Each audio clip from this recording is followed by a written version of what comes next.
Marie and I are joined this year by Matt Hall, and you know he's what we call Dark Shadows royalty. He is the scion of Sam Hall, who wrote the screenplay for House of Dark Shadows, which was filmed here, and his mother, Grayson Hall, starred in it.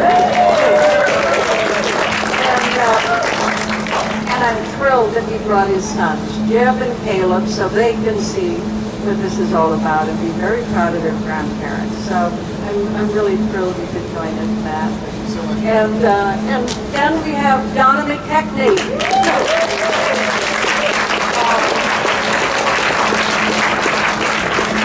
And Donna is stage royalty. There's no question about it. She originated the role of Cassie in Chorus Line, which is celebrating its 50th anniversary this year, and she's going to be celebrating that next week. So all of us will be, did this come off? No, it's not. We're all going to be telling you what we're up to, so this is just a very brief introduction. Marie Wallace, who celebrated her 90th.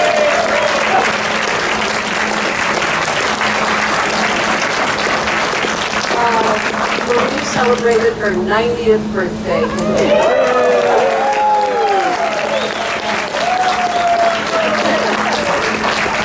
And she's as beautiful as ever. Yeah. So amazing.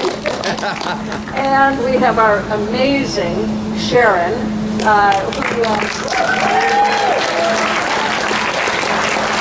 Sharon Smith, who has joined me in the silver hair crowd.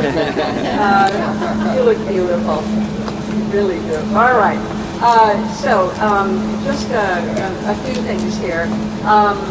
We are going to be celebrating our 60th anniversary next year, and we've got Jim Pearson here. Thank God he's in charge of that. So in a minute we'll have Jim come up and tell us about that.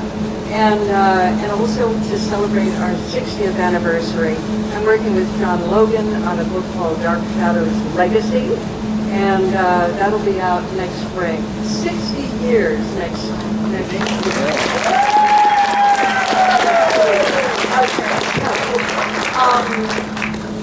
You know, you've heard me talk quite a lot, so I'm just going to focus on our, speak up? Okay. I'm just going to tell you my news. I got married. I got married on June 21st, and my husband is right over there, Patrick Oster. He fails to smile for photographs, but so I just want to tell you that in advance. But he claims to be very happy for 3 weeks later, so I think we're doing okay. So I'm going to pass this microphone to Matt Hall. I want him to talk a little bit about what your memories are as a kid growing up with Sam and Grayson. Hello.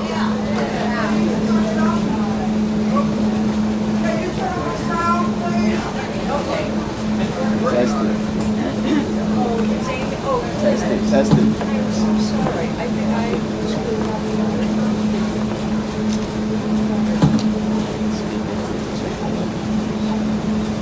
think we both put our thumb on that. Okay. You know what? I promise I'll speak into it as well. Don't touch that. Don't touch that. Don't touch them. Don't cut the red wire. Hi, I'm Matt Hall.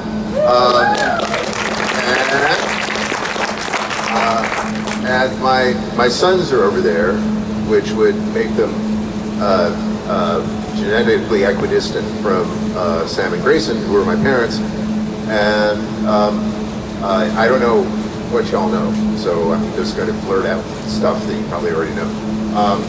I grew up in New York City with my parents, as one does, and the studio was about 5 blocks from our apartment, so I would often, instead of coming home from school, I would just go to the studio and hang out and watch whatever was happening there. Do my homework in my mom's dressing room, and there were curtains that had the ABC logo on in the dressing room. And I have a blog, and I've written some of these stories in it. But there was a time when Vinny Lascalzo was the Dark Shadows makeup man, and he was a sweetheart. He was a delightful man. And what? Talk you into it. Okay, I'm going to hold it even closer. Somebody once said of the Go-Go's, the band, that you could always tell in Los Angeles when they were starting, because after they left the stage, the microphones would all be 4 feet tall and covered in pink lipstick. So,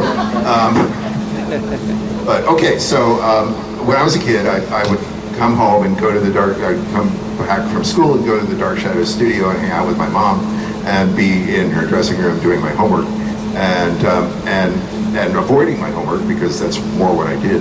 And there was a delightful makeup man named Vinny Lascalzo who did all of the day-to-day makeup for Dark Shadows. He didn't do the Barnabas aging makeup. That was actually a famous makeup man that later had a career. His name, of course, I'm not remembering now. Dick Smith, right? Dick Smith, thank you. But Vinny was a delight, and he had to be there to touch up people's makeup even as they were shooting downstairs. And one day he was bored, and he said, he looked at me, and I was just hanging out, and he said, "Get in the chair." So I got in the chair, and he made me up as a monster. And he gave me pointy Spock ears, and he gave me a long, hawkish nose, and he gave me he did my hands, he did, and then I wandered around 9th Avenue terrorizing school children. And then when I got home that night, I really didn't want to wash it off. And Mom was like, "No, you have to wash it off." I was like, "No, I can sleep in it. It won't get damaged that badly." She said, "No, you have to wash it off." I was like, "No, I can go to school with it tomorrow. It'll be dented." No, I washed it off. Mom could be forceful that way. And I was in the studio enough and annoying enough, I suppose, that I would watch them actually, in the control room, do the camera cues while the thing was being live taped. And obviously they got sick of me sitting there, because they actually gave me a chair in front of a bank of machines that were completely unimportant. And I could turn oscilloscopes, and there was a little monitor showing whatever it was that, one of the things. And so I would sit there happily playing with knobs and dials and oscilloscopes, and that way they kept me out of trouble and away from asking annoying questions. And we used to talk about Dark Shadows at dinner. I'm an only child of only children, so it's nice to have two. So we, Sam, my dad, would write Dark Shadows all day while Mom was acting in it. And often they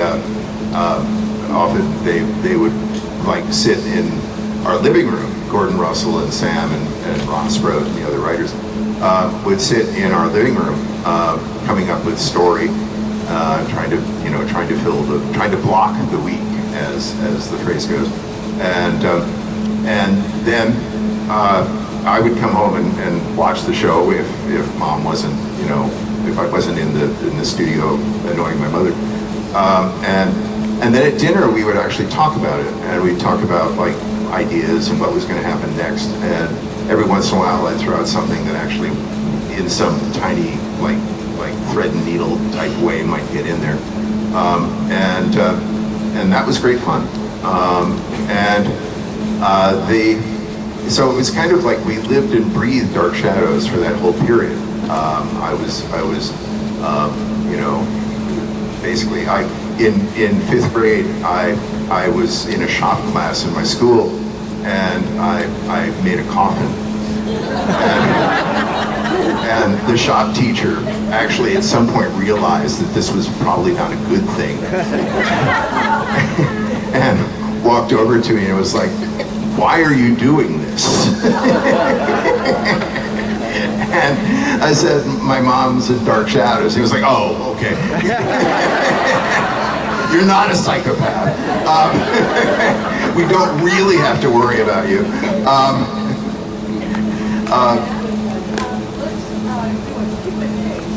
Q&A. Please. I'm just going to ramble on because I have no idea how to do this. So let me quickly say, my life didn't just end there.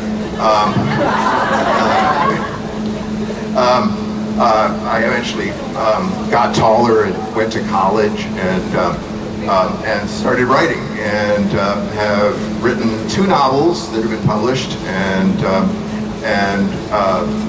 more that I'm working on one right now. They don't really have anything to do with Dark Shadows. They're thrillers though, except that the cover of my first, which was Bantam paperback. When I finally saw the cover that they put on it, I thought, oh, they kind of did Mom. And you'll see it. It's over there. It's like, yeah, it was weird. So yes. Stop me before the one thing I'll say is that I was also here for the other thing I'll say is that I was also here for the filming of the Dark Shadows movies, specifically the first one. I remember that, I think I remember being in this house during the filming, or not this house, that house, and watching Dan work and doing all the things. And I remember coming up for the second one, but I think by that time I was like otherwise engaged. So that's the thing. Now, questions and answers. Matt, let's do the Q&A after. Okay. You're welcome. That was wonderful.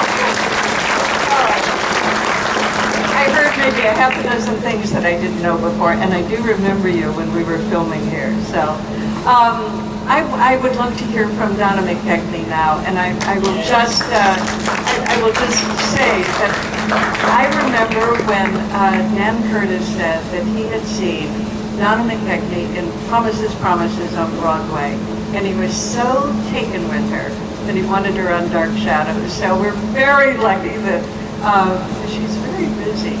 So we're very lucky that she can be with us.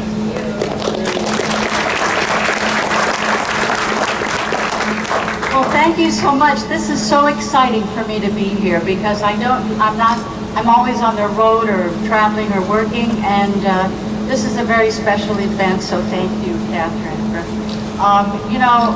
You all have so much information about the show, so much more than I do, that I probably should ask you questions because my brain is starting to, when you think about the past, especially 60 years ago, your brain slowly opens up and things come in.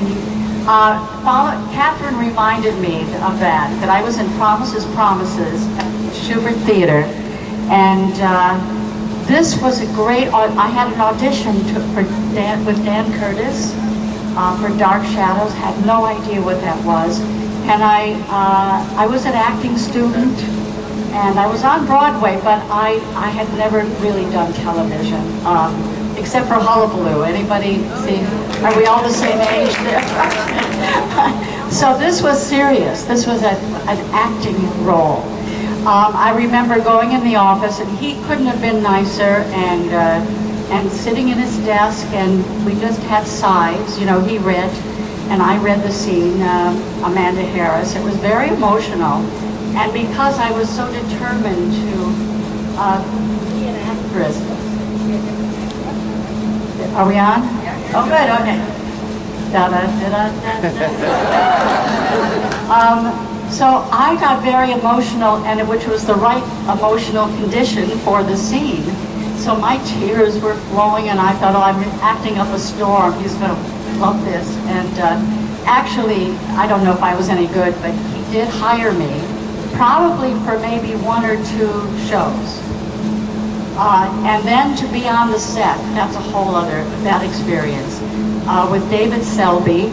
And the thing is, all of a sudden, Amanda Harris had a storyline, and it kept going and going, and I kept working and getting scripts at night and getting up at 5 a.m. and going over my dialogue so I could go to the reading, and then we get into the tech, and we put right. Am I doing the right sequence? And the marks, we get this, and we go back and get the wigs on and the clothes, and then come out and shoot, and I'd run home and get a sandwich and go to work. So that was very exciting. But all the kids, a lot, especially the little girls, 11, 12 years old, loved David Selby so much that when I became the romantic interest, right, they just wrote letters, and I think that's what made the difference for me to be able to stay on. And of course, it was just a rare experience in my life, and I had such admiration for how hard everyone worked, and because it was intense when you do that. It was live tape, which means that you would do a scene, and all of a sudden the lights would go out on this set, and the cables would go. You had to get out of the way because the cameras would go and the cables, and then lights up on the next set, and they would start. So there was no stopping, which is why people kind of love it, because it has that energy.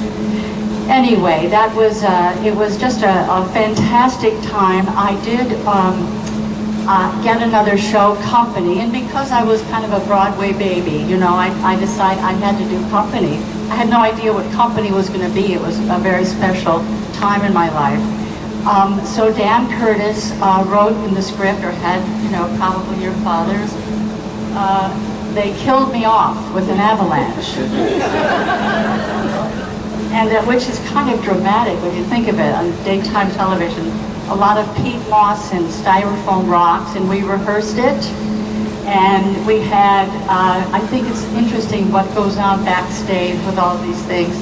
And we did a rehearsal, and we're all in our beautiful costumes. And Dave and I'm on this shaky bridge. And maybe you remember anybody, but on the shaky bridge. And in rehearsal, they had 2 stagehands up there with a plastic tarp, and they had a couple pounds of peat moss, so that when they had the sound effect of the rumbling of the avalanche, the styrofoam rocks would come. There were a few, they bounced, you know, they weren't very heavy, and they came down, and I was reaching for David, and we were like this, and the wobbly bridge and everything, and then the peat, and because it was rehearsal, they had a plastic thing over my wig, and then the peat moss came, and this rocks came, and then I collapsed, and they moved on to the next set. Lights out. And then when we filmed it, so I was ready for it. Okay, I don't know if nobody told me, but they did 5 times as much. I was just so covered in the peat moss and the rocks, and I went, oh, show business, I love you.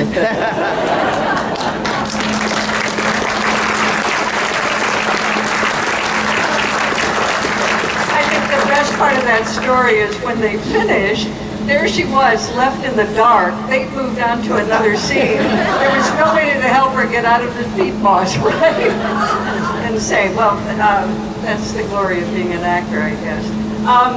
Anyway, I'm just going to mention one other thing before I have Marie speak, and that is that Caitlin Hawkins, and I know many of you have met her, that's Laura Parker's daughter, kindly loaned me the dress that Laura wore in those portraits for the 50th anniversary. So that is the dress, and I know you want to photograph that. And I loved Laura as you all did, as we all did, and this is a lovely way of honoring her today. And then that was the dress that Michael Hanna made for me. It's a copy of the ball gown from the ball scene from party scene from House of Dark Shadows. And he also made one for Laura Parker. I'm hoping the next time that we're here, I'll have that dress here. You remember the green one.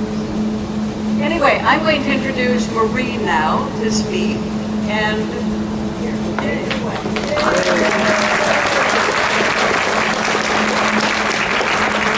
Oh, thank you. It's so great to see you all. It's such fun to me to see the old, not old in age, but our fans from forever, and the original fans, and then to see so many new people. It's so wonderful. 50 years later, all of you people know us and love us, and we love you. It's just unbelievable. You know, Donna mentioned about not stopping, but it was my first soap opera, and I didn't know anything about that. And so I was doing one of the scenes very early on, and the set started falling down, and I started getting worried, and nobody said to me, "You can't stop." So I stopped right in the middle of it. He said, "What are you doing?" I said, "The set is falling." He said, doesn't matter. You cannot stop when we're filming unless we stop it. And I learned my lesson very well. Anyway, I had such fun because I had been doing just before that some dramatic play on Broadway. And I had done small parts on television, but most of them were walking across the stage in a bathing suit or something like that. So to be able to come in, and what happened is I was doing summer stock, and they called my home, the agent, and said to him, "We want to submit Marie for a show. It's a new role on Dark Shadows. You think she'd want to do it?" He said, "Of course, yes. You know, just submit her for anything." He was like my agent, you know. Anyway, when I came back, sure enough, I had the audition. I auditioned for it. And, oh, I have to tell you, my first character was Eve. And I was me. Oh, thank you. I love that. And she was the most evil lady who ever lived, and was built on the operating table by Dr. Hoffman and Jonathan Frid, and so they were old bones that Willie found in the back of the mausoleum, and did a very good job. And they, you know how Adam woke up and he had scars here and here, and they thought, well, we don't want to put those kind of scars on a woman, so let's put a wonderful scar at her neck. So then he worked on me for about 2 hours, about a week before the show, and they took a picture of me. I had a purple dress on, and this was purple, and they said, "You know what? It looks like a necklace, so let's forget it." They perfected it so much by then, the building of a person, that we never had any scars, and I was very happy about that. Anyway, it was 2 years for me, and it was a wonderful 2 years. And here we are, 50 or more years later, friends, family, fans, we all, friends. It's so wonderful, and I'm so happy to be here. Thanks a lot.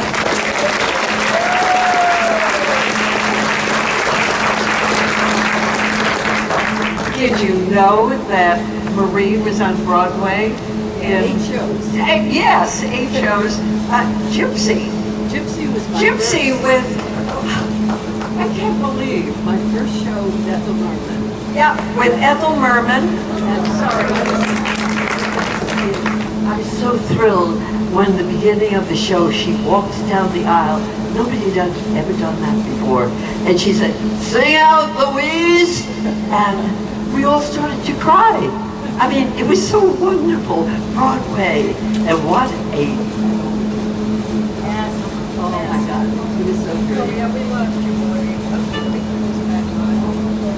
I mean, Okay, it's working. Okay. 8 shows on Broadway, and I have to say, when Donna was speaking, I honestly thought you were going to break into dance. One of the great Broadway dancers. Anyway, I'm going to just say a couple of words here about the staff at Lyndhurst. When we arrived this morning, to find that we're going to sit in these beautiful vintage chairs, to see this beautiful display, I can't thank them enough, and I love the backdrop. So all of you, Glynis and Emma and Amy and David and everybody who worked so hard to make this happen, and there's Glynis back there. It is just a beautiful.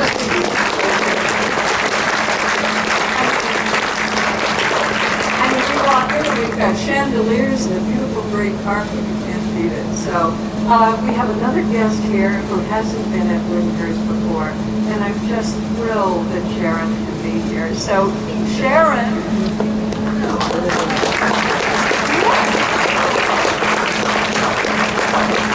Hi there. In fact, the last time that I was here, we were in here, and we didn't do the Q&A in here, we did the Q&A in there, but we were in here and we were sweating to death in here too.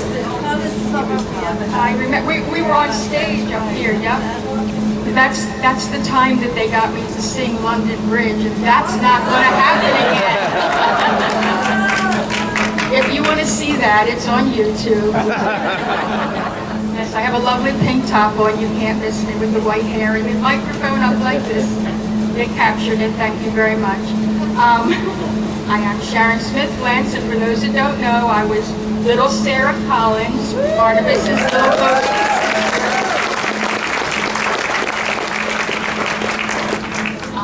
My memories from the time on Dark Shadows are pretty different than some of the other actors and actresses, because I also was a young person. I was 10 years old when I was on the show, and my memories are that of a 10-year-old. I didn't get to go out to dinner with the cast or have drinks or socialize. I got to be in my dressing room coloring and doing homework.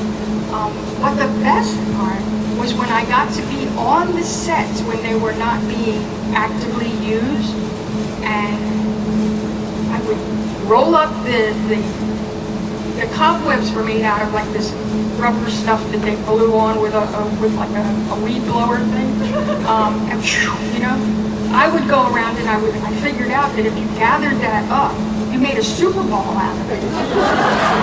And I did that a lot. And then the blue candles, the infamous blue candles, they had all that lovely drippings down them. Well, I would pick it off. I got caught doing that, and I got reprimanded because that was an aesthetic. I mean, that was for continuity. It was supposed to look that way. Don't be picking it off. It was very dramatic. So I learned pretty quickly that there were some things that I could get away with and some things I couldn't. I was not nearly as precocious as David Hennessy was. I was a good girl. I did what I was told. I tried not to be a rule breaker. You know, you walk the line.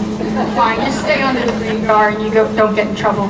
I used to love things like running up the steps in the foyer and opening the door, and there was stairs on the other side, metal stairs, the kind that you see in Home Depot, you know. I used to think that was so cool, stairways that went nowhere. And the sets in Dark Shadows always amazed me, because being 10 and being there, it was like Halloween all the time.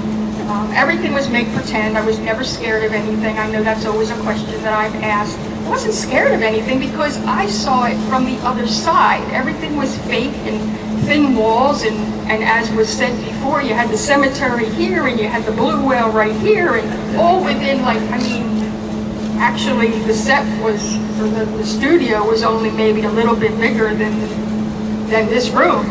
And they were like right across from each other, and it was long and narrow. I thought that was pretty cool, and one of the things that I remember was the blue whale.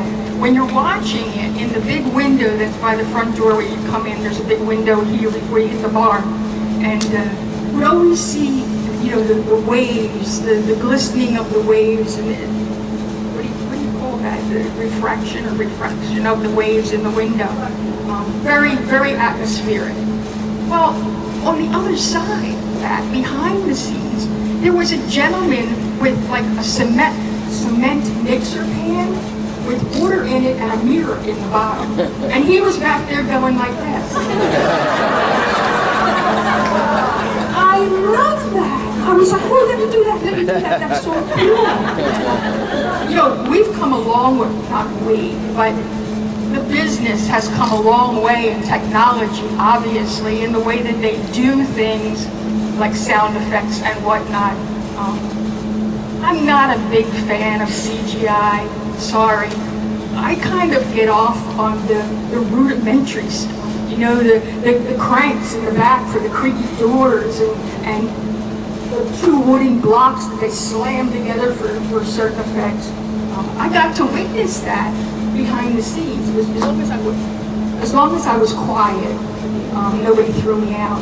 But one time, John Carlin and I were sitting behind a scene. I think he was supposed to go on, I wasn't. But we were sitting behind a fake wall, and he started talking to me. Now they're filming, and we're crouched down in the back, and I'm 10 years old, and I wasn't starstruck by the man because I saw him all the time. He was just a grown-up. And he started talking to me and asking me questions that I didn't quite understand in my naivete. He actually asked me, was I starstruck by all of this? I had no idea what starstruck meant. And I was like, oh no. I didn't know what he was talking about. And he asked me a couple other questions that I can't really recall right now, but bottom line is we got reprimanded. You don't talk on set. I don't care how much you whisper, you don't talk on set. And I'll tell you why. Because when people talk on set, little 10-year-old girls are newsy, and they hear it in the distance. And even though they're supposed to be engaging in conversation and not looking out that way where the fourth wall is not, that's why little Sarah had shifty eyes. Little Sarah wasn't reading the monitor. I wasn't that good. I wasn't that quick that I could catch the monitor. Now I'm much better at that. But at the time, that wasn't it. I learned my script by rote, by repetition, like a parrot. Mom would go over and over and over and over and over, and that's how I remembered my lines, when I remembered my lines. But the shifty eyes was because I was a nosy little girl. And if somebody dropped something behind the camera or somebody said something over there, I was speaking from muscle memory. I was more curious about what was going on over there. Like, oh, what happened? You know, you said about the set coming down. Well, if something banged over here, I'd like to know what was going on, you know? So that's my story about shifty eyes, and I'm sticking to it.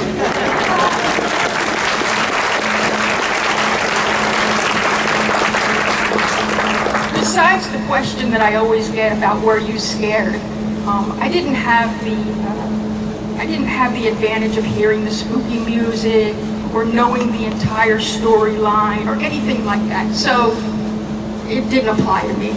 Fake cemeteries with styrofoam headstones and whatnot, and fake boulders and trees. I wasn't scared.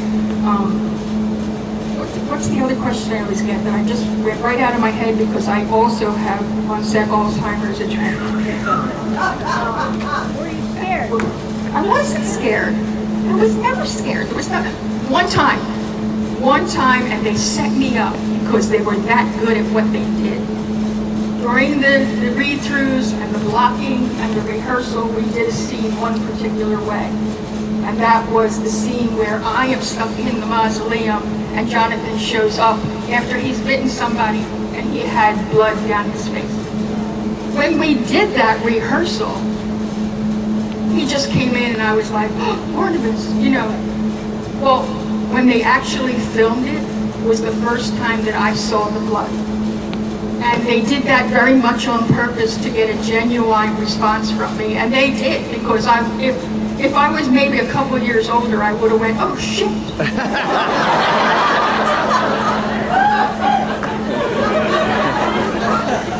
Yes, little Sarah cursed. A reminder, little Sarah is going to be 68 years old this year.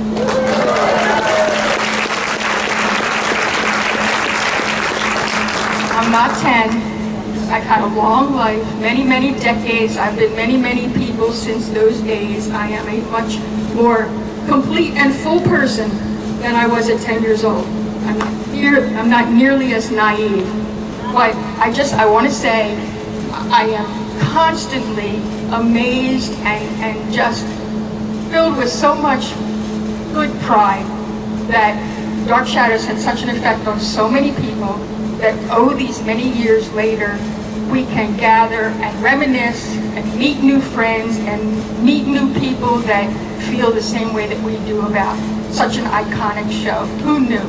I'm blessed beyond measure to be here today and to have all of the fans that have become friends and family that are on my Facebook page that I get to engage with all the time.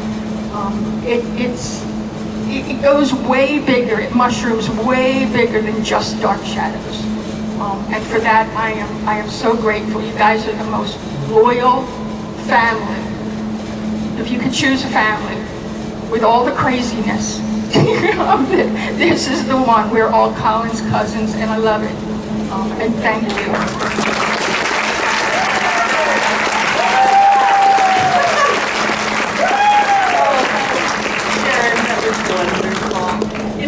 This is what I'm reminded of. My husband was in law school when I was doing Dark Shadows, so we never saw the show. But this last year, he discovered it on, I guess it's on Prime, and he started watching it from that where Maggie meets Barnabas, and then very quickly we're in another time. And I'm in the dungeon, wherever, and it had all of these scenes with little Sarah singing London Bridges and so on. I can't tell you. I have never watched those shows, but I watched about 20 of them, and you know that sequence. And I was again just so incredulous that these kids, 10 years old, David Hennessy and Sharon Smith, they never blew a line, they were never late, they were always, incredibly professional. Incredibly professional as 10 and 12-year-olds. They were amazing. It was just a pleasure to work with you. Thank you. So, I have very good memories of that. So now I've mentioned David Hennessy, who was meant to be here today. And as you know, David lives in Panama, and he's quite the businessman. And he had his flight booked, he was ready to join us, and he was going to bring some of his family members, as Matt has done. And unfortunately, there were some business concerns. Well, here's what it is. Considering what is happening in our world, he had a shipment coming in from Italy, and it was stuck in customs, no surprise there. And he just had to be there, and he couldn't leave it for others. So I asked him if he would please do a little video chat. And is Danielle here? Danielle from Collinwood? No? It was Danielle who helped me do it. So we did a little 13, 14-minute chat. And you know what, Linus? We are going to show this. Let's show this when we break, and I want you to see this because he explains why he can't be here, but he's also got some wonderful memories. So, what time is it? Does anybody have 10:46. 10:46. Ah, okay. Let's do some Q&A because I know you have questions for everybody. We'll do Q&A, and then we're going to break out and take photographs of us here. Isn't that a beautiful place for us to sit? We can do some photographs. And then everybody has a table here. And one thing I'm going to mention is that Matt Hall has brought his father's first draft with the markups and everything. It's a total collector's item. And so I've suggested to him that we do a bidding. So his sons will take bids, and by tomorrow night when we finish, he will know who the winner is, and he will get in touch, and he will mail it to the winner if they're not still here. But it's take a look at it. It is the first draft of the Obviously Dark Shadows script. And it's signed by my father's hand. And it's signed. So we'll be back. Okay, let's have a few Q&A here. Does anybody have a question? Oh, come on, Frank. What's your question?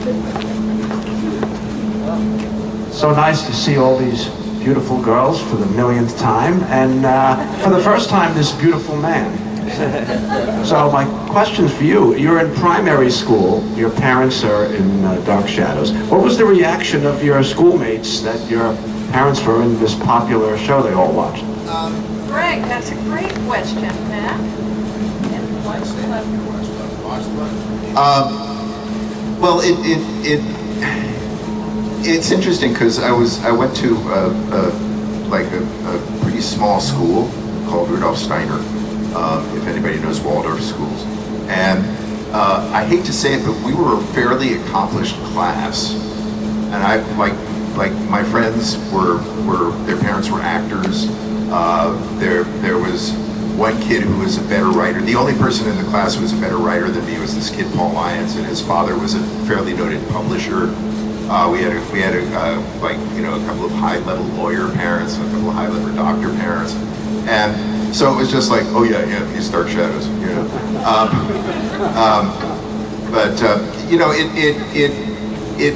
It meant something, but it did not necessarily make me increase the popularity that I did not feel, because I was still kind of a nerd, and may still be actually. So it was. I mean, people kind of knew me for me because it was a pretty small class, and it elevated me a little bit with people who didn't know me, but once they knew me, they were just like, oh yeah, you know.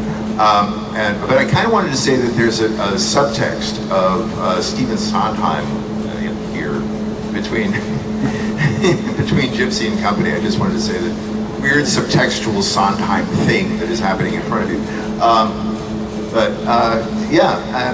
The other thing I wanted to say is that I actually spent my childhood totally envious of you and David Hennessy, because you guys were on the show, and my parents were on the show, and everybody my parents knew were on the show, and I wasn't on the show. I was in the control room playing with an oscilloscope, and I really, really, secretly, it was like, I want to be on the show. And they're all on the show, and I'm not on the show. But I eventually got my chance because I was on the writing team of the 1991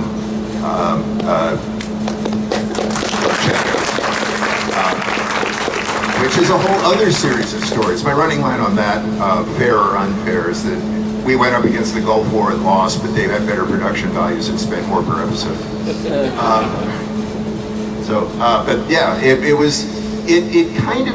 elevated me a little bit, but it did not make me like Mr. Popularity. It just kind of was like, oh yeah, he's got that thing, and it mystified obviously my teachers. Thank you.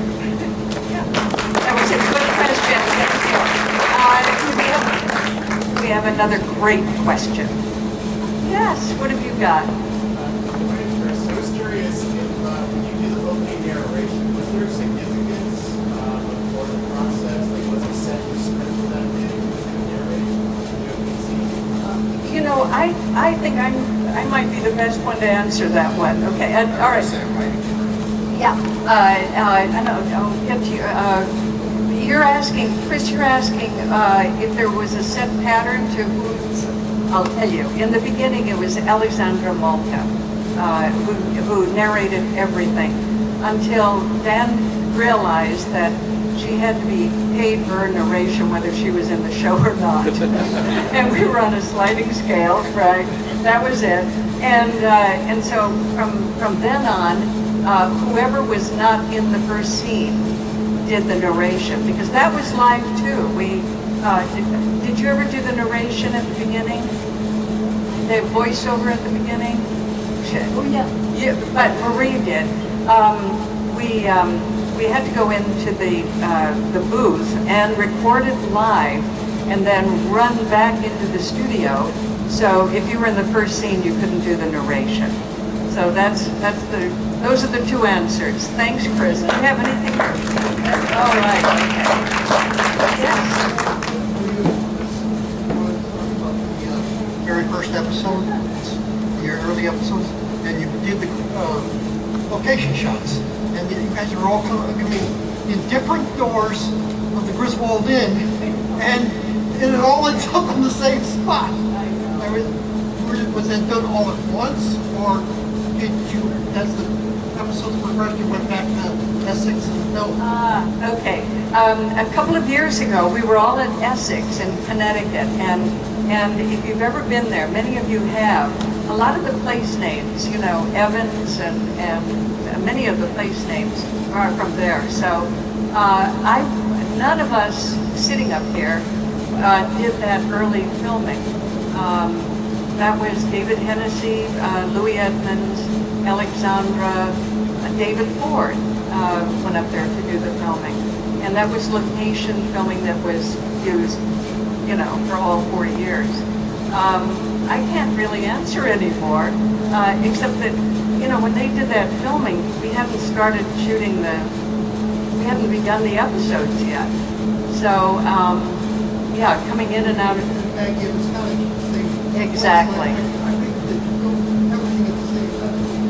Yeah, no, it was all done before the show even started, before we started rehearsing the first episode. So that's the answer to that one.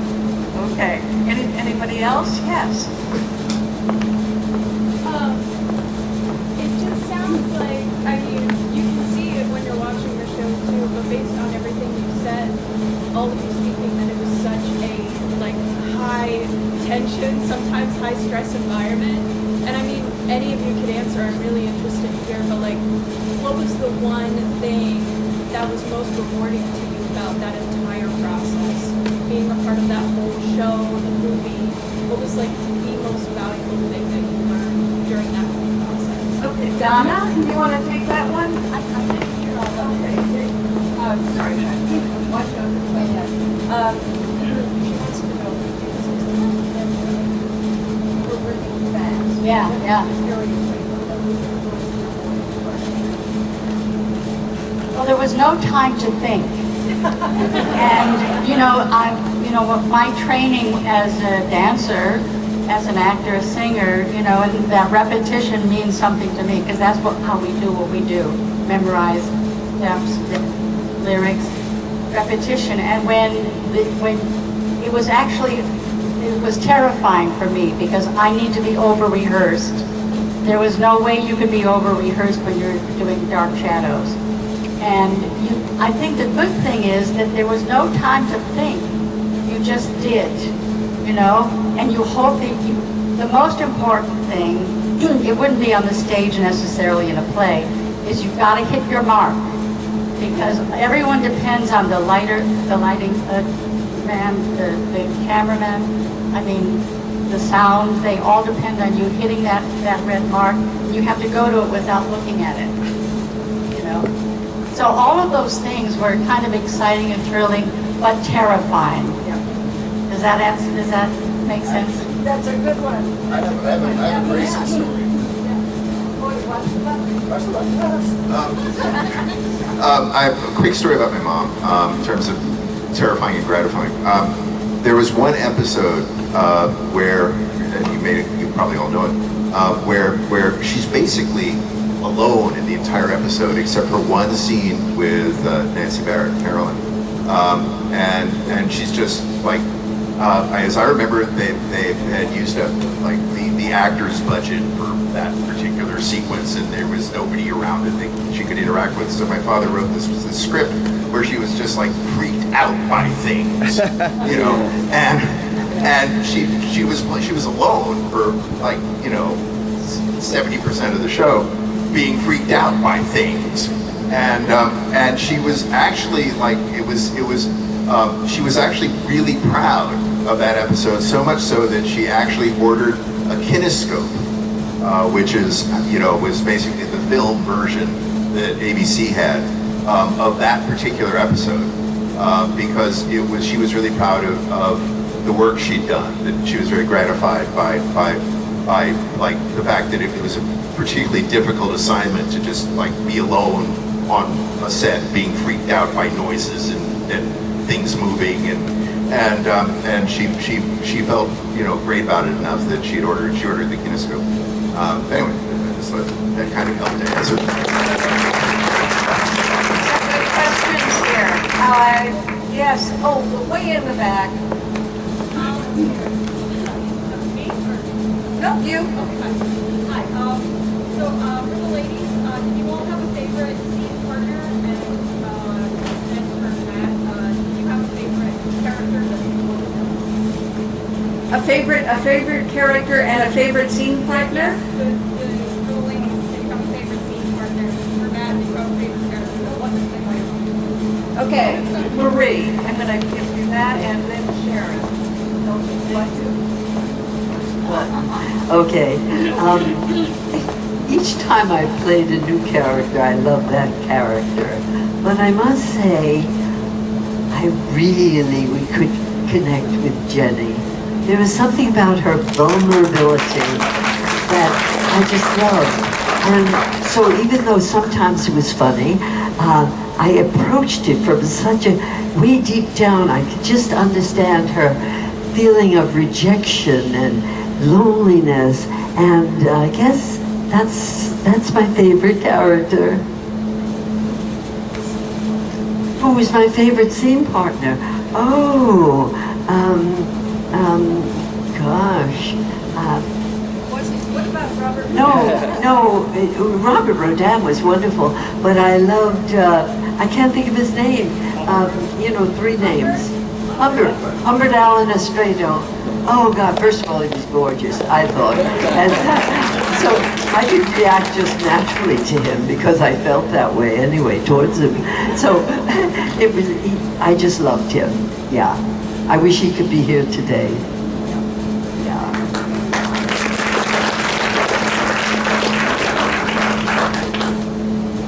Well, I think the obvious is my favorite character that I worked with or across from was David. We had probably the most scenes together, or I had the most scenes with him. And when I failed miserably and forgot something, he was a savior, an absolute savior. I've oftentimes said he knew everyone's lines and he had the scene down pat. So if I got off track, he was professional enough to know how to get me back on the track by giving me the word that I was looking for. So thank you to David for that. He saved me from looking like,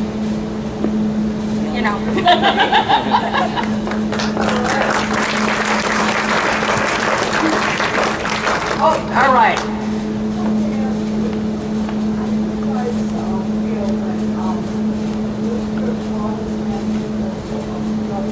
Oh, okay.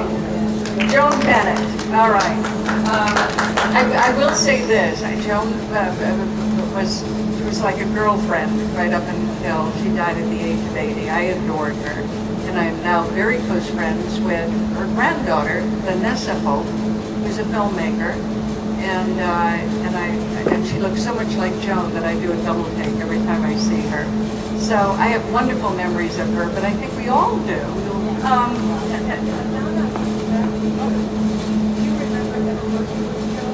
Yes, I admired her, I adored her.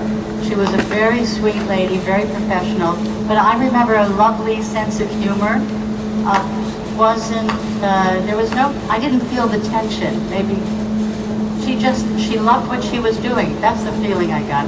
I experienced her as someone who was very happy to be there and was just a consummate professional, and it was a joy to be around. When some people have that kind of energy, such a positive, loving atmosphere around them, I think everybody has the same feeling, right?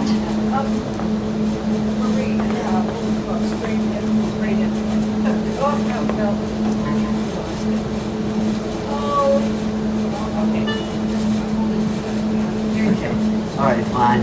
I have two things about Jo Bennett. I mean, everything about her was wonderful, but I loved a scene when she and I were in a room. It was very small, and I was threatening her.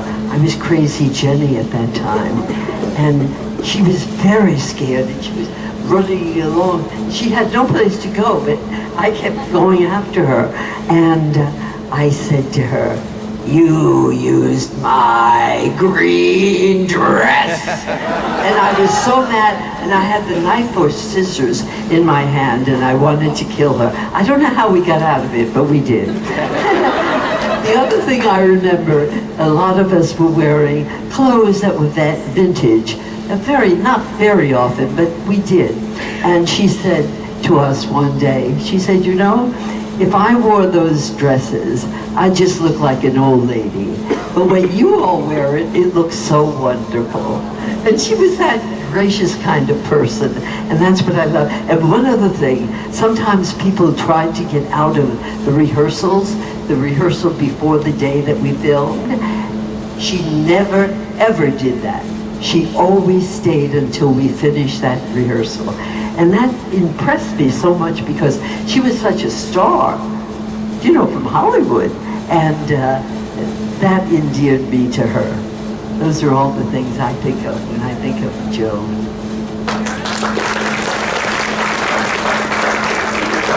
Yeah, as a little girl, I had no clue who Joan Bennett was. She was just a nice lady. However, my mother was 45 years old when she had me, so she was very much aware of who Joan Bennett was, and she instilled in me right from the get-go, that woman is a real movie star, okay? She's a glamorous movie star, and you behave yourself when you're around her. Well, I found Joan Bennett a little bit more relaxed than my mother had painted the picture, but she was the consummate professional. She was delicate. She was the kind of person that when she walked into the room, she commanded attention without commanding attention. She wasn't a diva, but she gave that, when she walked in, you turned your head and you looked, and she was always impeccably dressed. Her makeup was perfect, and she smelled good. That's what I remember.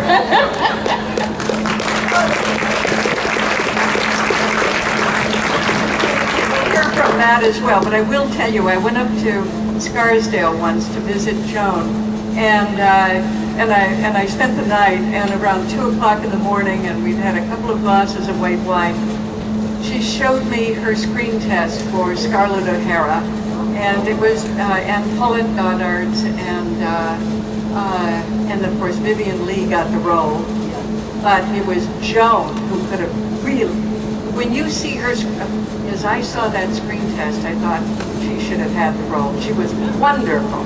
So there you go. I just want to, I have one Joan Bennett story that relates to this very moment of our lives, which is that I actually brought the photograph. Years ago, my father was on in the studio, and he found a picture of Joan and was showing it to her, and she looked at it and she said, "Oh, I forgot I was ever a blonde." I actually have that photograph. I have brought it. You can see it. It's over there. Anyway.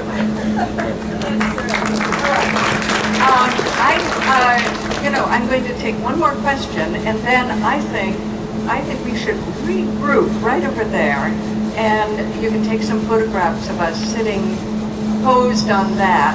Marie, can you manage that? Yeah, I'll get Yeah, great. If you, yep, I'll do that. Thank you. All right, well, your question. Yes, I recently reread Nightmare Logic, and I wondered if you had any conscious ideas about what influenced that book. The question is, my first novel, Nightmare Logic. This gentleman just recently reread it, which thank you for that. And basically, the great story that my father, when I finished the first draft of Nightmare Logic, was my first novel, and Dad, of course, was a writer, I think, of substance, and at some point, like, I started that book in college, and then I finished it. I got the first draft done, and I said, like, okay, I have the first draft. I think it needs a second draft, but I'd love you to read it. And he said, I'm not going to read it. And I said, why not? And he said, because if I like it, if I say I like it, you won't believe me. And if I say I don't like it, you won't finish it. Which, true, Dad, actually. Very, very good call. So finally I did finish it, and I gave it to him, and it was unfortunately after my mother passed away in 1985. And I finished it, and I finally had the moment of presenting,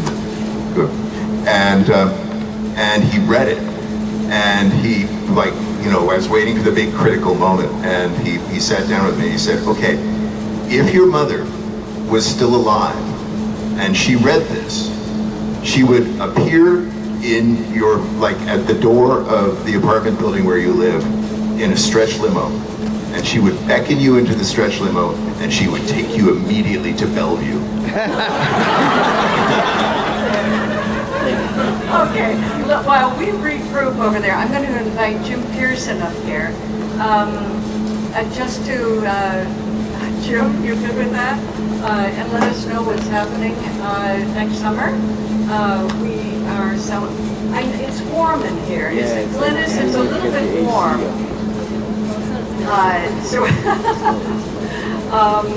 Also, are my neighbors here? Heather? I saw you a little bit ago. All right. Okay, Jim, can you let us know what's happening? Good afternoon. And of course, I don't know how many of you were here 9 years ago when we had the 50th anniversary, mostly next door at the Doubletree, which is now the Sleepy Hollow. Yeah. And then, of course, we've done so many things here. There's probably Guy Haynes in the room. I think it was 1984, the first bus trip up here. Yeah. You know, that Ann Wilson coordinated to get fans up here to explore the mansion. And Jonathan came up here a couple of times. And well, now next year we're at the 60th anniversary, and you know, every year there's something going on, whether it's you know, books, whether it's the audio dramas we've done over the years for Big Finish, all these lovely ladies have participated in, and with the 60th we have to celebrate with a few exciting projects. There's a graphic novel coming out shortly. There's a couple other projects with Kathryn will talk about as well, but we are also going to have a nice event in Los Angeles next summer, which will also involve some screenings. And anyway, not trying to be a tease, but we definitely have some things to look forward to as that momentous occasion happens. And the original series, a lot of you are watching on streaming, and we're going to be doing some restoration projects, and anyway, but we'll talk some more this week. I just wanted to say hello to everybody, and glad you're here. Oh yeah, here's Bongos. Bongos willing to work the room. All right, so we're just going to group here, because this is such a nice vignette, and take some pictures if you'd like, and then we're going to go to our tables, and you can meet us individually. How does that sound? Okay, all right, let's